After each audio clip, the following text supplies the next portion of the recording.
സർക്കാർ തദ്ദേശ സ്ഥാപനങ്ങൾക്ക് പ്ലാൻ ഫണ്ട് നൽകാൻ വൈകുന്നത് മൂലം ദുരിതത്തിലായി 100 കണക്കിന് കിടപ്പ് രോഗികളും താൽക്കാലിക ജീവനക്കാരും. സർക്കാർ ജീവനക്കാരല്ലാത്ത ഭൂരിഭാഗം തദ്ദേശ ജീവനക്കാർക്കും മാർച്ചിന് ശേഷം ശമ്പളം കിട്ടാത്ത അവസ്ഥയുണ്ട്. തദ്ദേശ സ്ഥാപനങ്ങളെ നശിപ്പിക്കുകയാണ് ഈ സർക്കാരെന്ന് CPIM ആരോപിച്ചു.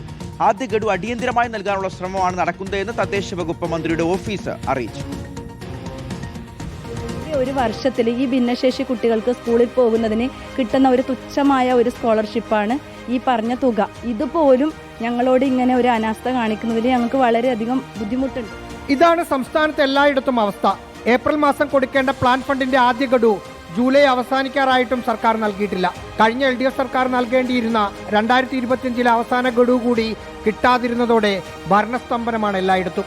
ആദ്യ ഗഡു ഉടൻ നൽകുമെന്നാണ് സർക്കാർ നിലപാട്.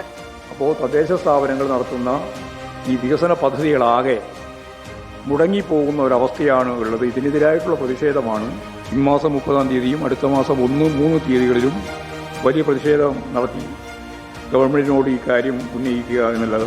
അതിനിടെ സ്പിൽ ഓവർ വർക്കുകളുടെ വിവരങ്ങൾ ജൂലൈ 31 മുമ്പ് സമർപ്പിക്കാൻ തദ്ദേശ സ്ഥാപനങ്ങൾക്ക് സർക്കാർ നിർദ്ദേശം നൽകി. റിപ്പോർട്ടർ, തിരുവനന്തപുരം.